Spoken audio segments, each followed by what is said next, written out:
女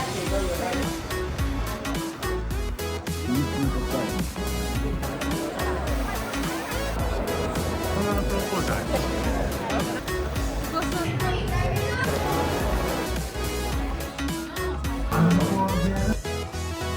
ね。レオナルド・ダ・ヴィンチ国際空港到着しました。日本のパスポートだと e ゲーツっていうのが使えるみたいです。機械にパスポートをかざしてカメラで顔認証するだけです。日本人で良かったですね。プラダがお出迎えしてくれました。なんかさっきのは違ったみたいですね。今度こそ自動ゲートに進んでいきます。ゲートを抜けました。荷物を受け取りに向かいます。今回韓国でトランジットしたので荷物が届いているか不安です。ありました。黒いやつです。ありました。時刻は20時半。機内食が3回も出たのでお腹は空いてません。とりあえずホテルに向かいます。テルミニ駅に向かう空港線のチケットを購入しました。テルミニ駅に到着しました。イタリア最大、ヨーロッパでもトップクラスのターミナル駅です。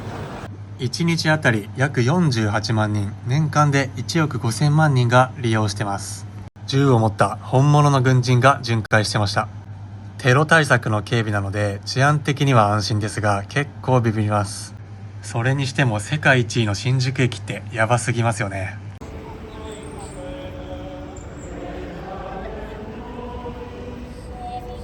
ホテルに荷物を置いて遅くまでやっているピザ屋へ。ピザ4種類食べて14ユーロ、コスパ最強です。おはようございます。ローマは気持ちいいくらいの晴天です。今ちらっと見えたのですが、ホテルから歩いてコロッセオに向かっています。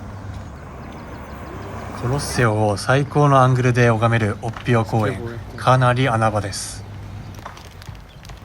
緑豊かなオッピオ公園ですが、実はこの地下にはローマを大火事に陥れた皇帝ネロの広大な宮殿が眠っています。すごい、コロッセオに着きました。想像よりでかいです。古代ローマでこの中でバトルが行われてたみたいです。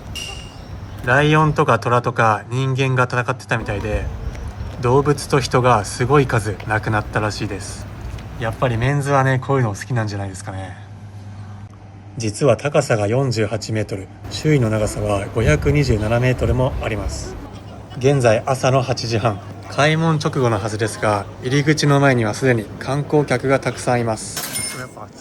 チケットの価格は大人一般で18ユーロから。買い方は大きく分けて2つあって、確実なのは数ヶ月前からネットで事前予約しておく方法です。今回は情弱だったので当日券を狙って窓口に並んでみます。並ぶこと1時間。ついにコロッセオの内部へ。10時半の回で入れました。思ったより入り組んでてとてつもなくでかいです。ここは遠目から写真だけ撮って下の通路に戻ります。実はここ、さっき通ったオッピオ公園のネロ皇帝の宮殿の池を埋め立てて作られました。5万人を収容した古代の超巨大スタジアムですが、実は当時の入場料は無料。市民の不満をそらすために殺し合いを見せるエンタメ施設だったんです。当時の大歓声が今にも聞こえてきそうですよね。うわー、ここコロッセオでは犯罪者や奴隷をグラディエーターと呼ばれる剣闘士として養成し、見せ物として人対人、人対野獣の戦いを見せていました。今みたいにルールが整備されてないのでどっちかが死ぬまでみたいな感じだったようです。結構残酷ですけど、当時生きてたら絶対見に行ってますね。無料の給水スポットが至る所に設置されてます。ありがたい。なんか今日は歩行者天国みたいになってて歩きやすいです。お腹が空いたので Google で見つけた星 4.5 の店に向かいます。注文したのはシーザーサラダとグリーンピースが入ったニョッキ。そしてローマに来たら絶対に外せないのが本場のカルボナーラ。実はローマが発祥の地なんです。日本と違い生クリームや牛乳は一切使わず、卵とチーズ、カリカリの豚ほほ肉だけで仕上げるのがローマ流。うまい。ランチを食べたので、もう一つ近くの世界遺産に向かっていきます。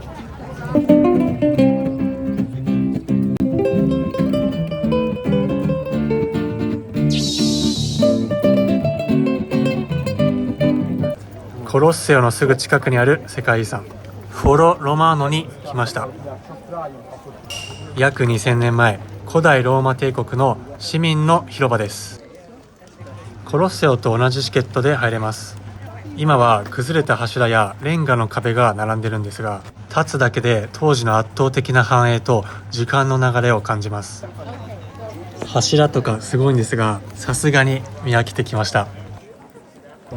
この後はトレビの泉に向かっていきます。バスでも行けるみたいなんですけども、天気もいいので20分くらい歩きます。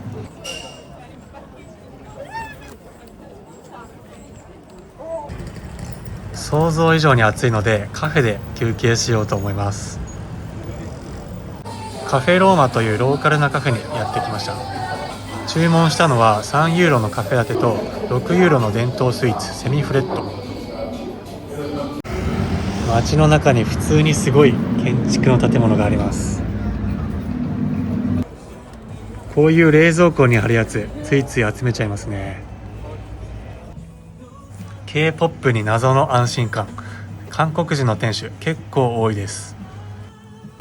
コロッセオとトレビの泉エリアなんですが、離れているように見えて、実は歩いて20分ちょっとと意外と近いんです。街並みを知れるので歩くの結構おすすめです。ついにトレビの泉到着しました。ローマの観光スポットで一番混んでましたね。小さな広場は世界中から集まった観光客でぎゅうぎゅうです。ちなみにトレビの泉、遠目から見るのは無料ですが、最近は混雑対策で特設の入場デッキが設置されてます。2ユーロ400円、全然払う価値あり。この美しいトレビの泉、実は18世紀に完成したんですが、その歴史は古代ローマ時代まで遡ります。完成までに30年、構想からは100年以上かかったらしいです。ちなみに投げるコインの枚数によって意味が変わるみたいで、1枚だとローマに戻れる、2枚だと恋愛成就、3枚だと離婚できるという噂があります。年間で3億円のコインが投げ込まれていますが、全て慈善活動に使われているらしい。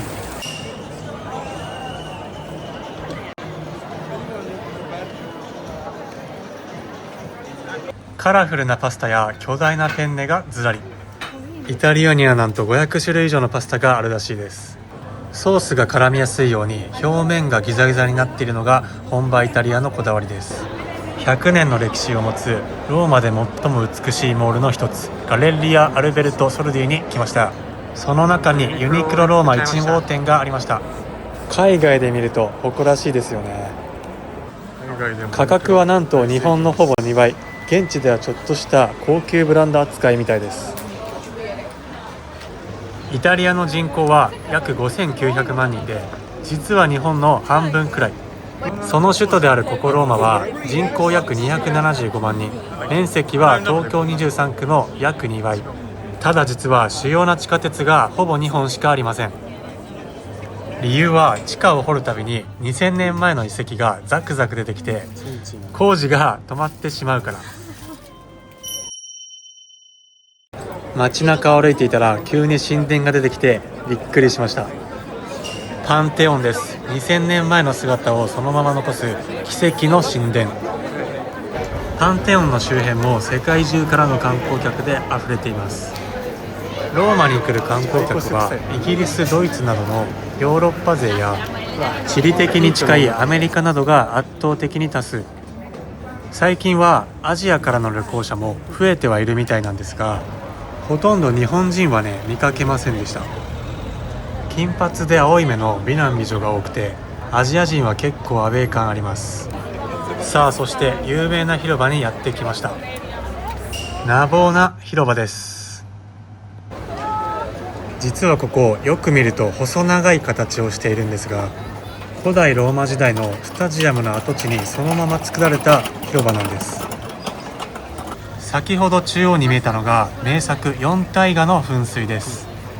それにしてもローマ、噴水の数がめちゃめちゃ多い。ちょっと寄り道をして地元のローカルなスーパーへ。海外のスーパーはフルーツの並べ方すらおしゃれですよね。イタリアはね、意外と果物が安くて美味しいんですよ。充電がやばいのでモバイルバッテリーがあったジェラート屋へ来ました。地元でも人気のジェラート店デッラパルマ。ここはなんと100種類以上のフレーバーが並ぶジェラートの天国です。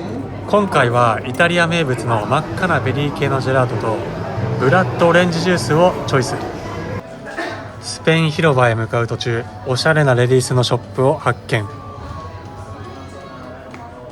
近くの教会を覗いてみると、なんと結婚式の真っ最中。関係者以外も後ろで野じ馬してます。お幸せに。そしてやってきたのはローマを代表する名所、スペイン広場です。映画ローマの休日でも有名ですよね。ちなみに行きの飛行機でローマの休日を見ておこうとダウンロードしてたんですが、今はの国のアリス見てたらついちゃってましたね。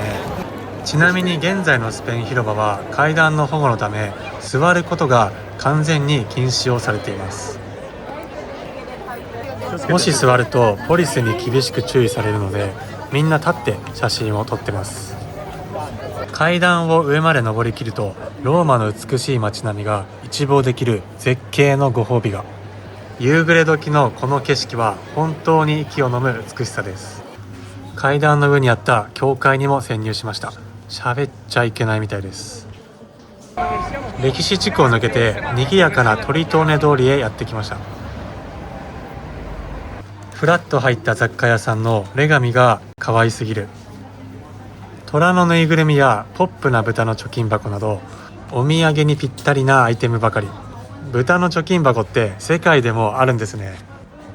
こんなところに日本のラーメン屋さんを発見しました。ラーメンアキラ、地元でも人気みたいです。まだ明るいんですが、もう実は18時半。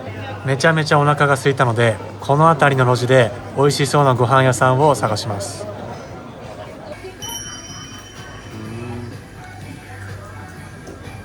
本当にお土産どこで買おうかなと迷ってます。今夜のご飯はザッツアモーレ、直訳するとそれが愛さ。お目当てのジューシーなステーキにポテト、そして熱々のラザニアが登場。もう見た目だけで優勝です。昨日から3食連続でパスタとピザだったので、もう体がね、肉を欲してます。赤ワインも最高でした。